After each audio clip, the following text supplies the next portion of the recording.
student. Je suis revenu pour continuer euh, notre comment dirais-je, nos cours sur les learning tips. Learning tips, ce n'est pas sur les leçons en tant que telles, mais sur comment apprendre. On est dans un pays, aux États-Unis, un pays où le temps est plus précieux que la plupart de nos pays africains. Donc, c'est l'éducation qui va aider les gens à pouvoir allier le travail avec l'éducation, surtout si ce n'est pas une éducation universitaire ou bien une éducation professionnelle. Mais ça peut être une éducation professionnelle, bien sûr, mais c'est une quand même éducation qui aide les gens à pouvoir non seulement s'insérer dans le système, mais aussi à aller encore se préparer pour aller plus haut. Donc, on a déjà une vidéo qui s'appelle Learning Tips Video 1. Donc là, on a expliqué les conditions de travail, qui doit faciliter à la personne comment apprendre et l'environnement où la personne doit être. Mais ici, cette vidéo qui est Learning Tips Video 2, il va nous expliquer les audiences, c'est-à-dire que on a parfois beaucoup de gens avec lesquels on travaille ou bien on vit, n'est-ce pas, mais on n'arrive pas à savoir qui est qui. Donc, il y a ce mélange-là. Donc, cette vidéo va ou bien va nous aider à comprendre notre audience, ou bien nos amis, nos collaborateurs, etc. et pouvoir faire une distinction. Okay. Donc, cette vidéo, d'abord, je vais commencer par expliquer quelques mots anglais ici. Le mot learning et le mot tips et le mot habit. Donc, learning, c'est apprendre. Donc, apprendre, il y a ce qu'on appelle apprendre quelque chose. En général, ça va plus un peu en anglais avec la pratique. On apprend quelque chose, comme par exemple, on apprend à nager ou bien à conduire une voiture ou bien à monter une bicyclette ou bien des choses comme ça.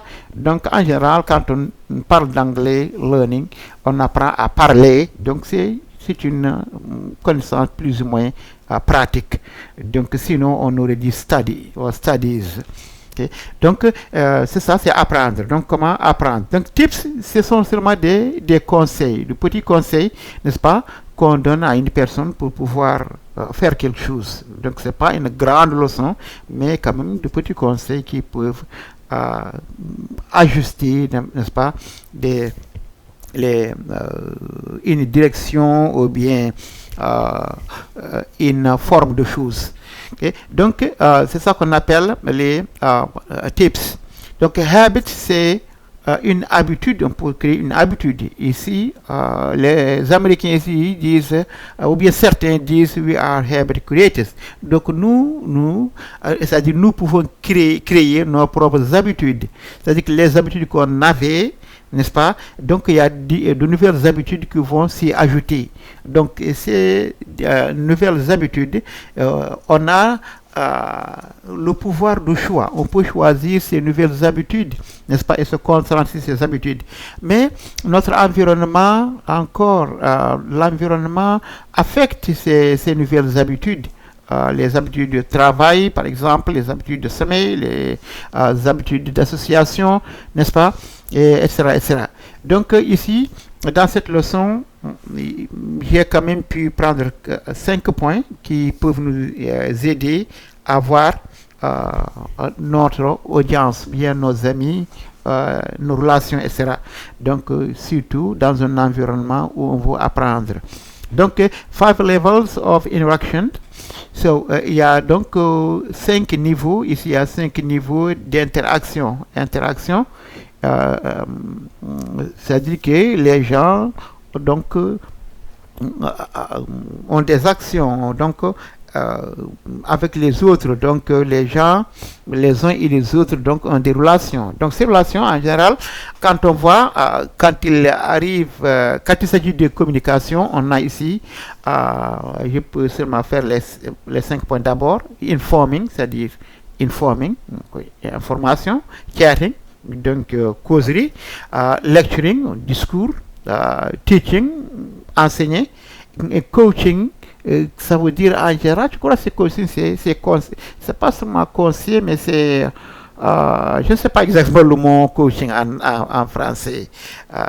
Donc, c'est une sorte d'assister une personne à pratiquer une connaissance, n'est-ce pas, qui est acquise ou bien qui est en train d'être acquise. On va y arriver. Donc, le premier niveau dont on parle ici, informing, c'est on donne une information. Vous parlez à une personne, elle vous donne une information, ou bien vous lui donnez des informations, n'est-ce pas? Donc, hier, maintenant, on vit la Coupe du Monde, n'est-ce pas? Donc, il y a des équipes qui sont éliminées, il y a encore des équipes qui sont là, ils ont encore des matchs encore à venir. Donc, c'est une information. Donc, une autre information aurait pu être où sont les toilettes. Donc au travail, vous demandez, vous ne savez pas là où se trouvent les toilettes, donc on vous demandez où sont les toilettes et on vous les montre. Donc c'est une information, n'est-ce pas? Donc le journal, ça vous donne les informations, n'est-ce pas? Donc le deuxième niveau, c'est chatting. C'est une information qui va d'une personne, mais aussi il y a un retour. Donc on parle en général les causeries. Les causeries, on cause beaucoup. Donc on n'a pas un objectif en général dans les causeries. La plupart sont des amis qui causent. Donc on parle sans objectif. Après maintenant on parle de notre sujet, Chaque sujet introduit un autre sujet, on continue sur le nouveau sujet. Après on continue sur un autre sujet, etc. Jusqu'à ce que notre temps s'épuise et on se disperse. Donc, le niveau où la plupart de mes étudiants ici, surtout ceux qui ne parlent pas français, parce qu'ils parlent français, la plupart ont été à l'école. Donc, mais chatting, c'est-à-dire que la causerie, c'est un niveau donc de communication, bien de relation, n'est-ce pas, où la plupart de nous, surtout africains, sont. Donc, lecturing, c'est donner un discours. En général, les discours sont donnés par des pasteurs dans les églises, ou bien des imams, n'est-ce pas, ou bien des conférenciers, n'est-ce pas, des gens qui ont un sujet, il faut discuter, n'est-ce pas, donc ils en font un discours, les gens écoutent la plupart du temps. Parfois, on demande des questions, parfois il n'y a pas de questions, donc la personne a des informations qui peuvent prendre un certain temps. Donc, c'est-à-dire 1 heure de temps, ou bien 2 heures de temps, ou bien 30 minutes, n'est-ce pas? Mais il y a un objectif précis, n'est-ce pas, que la personne qui parle veut que la personne qui écoute comprenne, n'est-ce pas? Dès que tout le monde comprend ce qu'est un discours. Donc, seulement, ça dépend de quelle sorte de discours. Quand il arrive à teaching, c'est enseigner, n'est-ce pas? Donc enseigner, ça demande apprendre. Donc enseigner va ensemble avec apprendre. Donc il y a quelqu'un qui enseigne, l'autre apprend. Donc il y a un accord entre la personne qui enseigne, n'est-ce pas, et la personne qui apprend. Donc la personne qui enseigne, elle a besoin de comprendre que la personne qui est enseignée comprend, n'est-ce pas, la leçon en général, n'est-ce pas, qu'elle comprend la leçon. Ça arrive surtout dans le milieu scolaire où les enfants vont à l'école, ils apprennent, n'est-ce pas, le maître leur fait un test, n'est-ce pas, un examen, et voir s'ils ont compris ce qu'ils ont appris ou non. Donc, et là où je suis actuellement dans mon système, ici, je suis à ce niveau-là, le niveau de chatting, le niveau de lecturing et le niveau de teaching. C'est-à-dire le chatting, donc, elles sont les causeries. Donc, l'environnement où je suis, c'est un environnement où les gens aiment causer, n'est-ce pas, aiment la causerie. Donc, c'est ça, entre les amis, quoi. Donc, le niveau qui suit, c'est lecturing. Ils comprennent ce que veut dire un discours. Quelqu'un qui est là, donc, qui veut donner un discours, on vient, on se concentre et on écoute ce discours. Donc les gens ont habitué à ça. Mais quand il arrive à teaching, ce sont seulement les enfants qui sont à l'école qui comprennent que veut dire apprendre. Donc, adult education, c'est-à-dire que l'éducation des adultes, apprendre avec les adultes. Bien sûr, j'ai des programmes pour les enfants, mais ce programme spécifique, c'est pour les adultes. Donc, la plupart de nos adultes, surtout aux États-Unis, qui sont des ressortissants, n'est-ce pas, africains qui sont aux États-Unis, n'est-ce pas, on n'a pas l'habitude d'apprendre. Ils ont l'habitude, ils connaissent les discours, n'est-ce pas, ils ont l'habitude de faire les conversations, mais on n'a pas l'habitude d'apprendre. Donc maintenant, pour passer à ce quatrième niveau-là de communication, n'est-ce pas, deux choses sont nécessaires. Soit on convertit, n'est-ce pas, les amis, n'est-ce pas, comment dirais-je, comment dirais-je, en ami de classe, n'est-ce pas, ou bien copain de classe, ou bien camarade de classe, voilà le mot, camarade de classe. Oui, donc on convertit ces amis-là en camarades de classe. Donc dans mon éducation, on le fait. Je viens voir des gens qui sont des amis.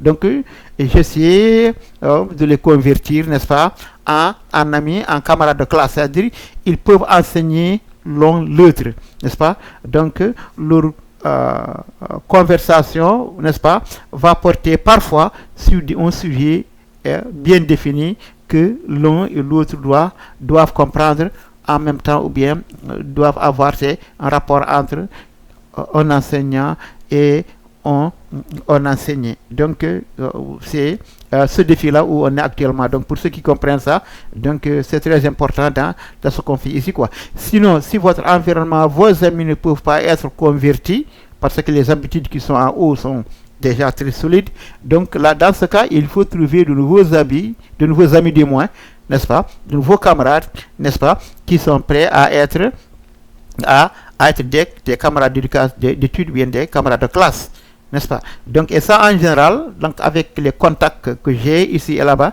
donc c'est pas difficile si la personne comprend bien que pour étudier, il faut être dans un environnement qui apprend, n'est-ce pas. Donc, si vos amis, n'est-ce pas, ne sont pas prêts à apprendre, donc je vous introduis à de nouveaux amis que vous ne connaissez pas, mais qui sont prêts à apprendre. Donc vous pouvez former un groupe qui va vous amener au deuxième, au niveau plus élevé, n'est-ce pas, de vos relations, quoi. Et sans pour autant abandonner les autres amis, mais il y aura des petits changements ou bien des ajustements qu'il faut faire beaucoup attention en faisant cette sorte-là de transition-là. Parce que le temps que l'on passe avec les amis en train de causer, donc quand on veut abandonner ce temps-là et aller trouver de nouveaux amis pour apprendre, n'est-ce pas, parfois il y a des frustrations, il faut s'y attendre, c'est la vie, mais quand même il faut aller doucement avec ça et en général ça passe, quoi. Ok, donc le niveau de le petit i, ou bien e, c'est le coaching. Donc coaching, c'est en général, j'ai pas vu ça dans d'autres environnements, mais avec comment dirais-je là, même ici aux États-Unis, le coaching, c'est en général quelqu'un qui vous apprend une sorte de la vie en général, mais il vous apprend la vie dans un certain domaine. Par exemple, un consultant, bien quelqu'un qui enseigne les finances, etc. Il peut vous aider à comment faire votre budget, comment faire vos dépenses, etc. etc. Donc, il vous apprend ça, mais en même temps, vous pratiquez. Ou bien des gens qui aident avec les nursing, là, par exemple, ou bien les gens qui... Nursing, c'est-à-dire infirmerie, quoi. Les gens qui assistent les malades, n'est-ce pas? Donc, ou bien... quelqu'un qui assiste quelqu'un à faire comment dirais-je, à manger une nutrition qui est un peu plus saine, n'est-ce pas. Une personne a des habitudes de boire beaucoup, peut-être, ou bien de fumer beaucoup, ou bien des choses comme ça, n'est-ce pas, ou bien qui est avec la drogue, mais il a besoin de quelqu'un qui l'assiste à trouver des solutions pour s'en sortir, quoi. C'est-à-dire que, ou bien coaching, pour être un peu plus clair, dans le milieu automobile, les gens qui apprennent pour passer le code de la route, ils apprennent d'abord, donc ils ont la connaissance, n'est-ce pas, pour la connaissance comment conduire une voiture. Mais quand il s'agit de conduire la voiture, ils ont besoin de quelqu'un qui qui les apprend à conduire la voiture pratiquement, quoi. Donc la connaissance est là, théorique, après la connaissance pratique. Donc c'est cette combinaison de ces deux-là qui font ici ce qu'on appelle le coaching. Et je m'excuse si je ne suis pas aussi clair que ça, mais au moins à ce niveau-là, c'est ça mon niveau d'éducation. Donc c'est ce que je peux expliquer le mieux que je peux. Moi personnellement, je suis en train d'apprendre pour pouvoir avancer dans ce que je fais. Donc je vous remercie beaucoup. Et si vous avez des questions ou bien des commentaires, donc allez sur le WhatsApp, vous m'envoyez des messages sur le WhatsApp et je vais vous répondre. Merci beaucoup de votre attention et à bientôt.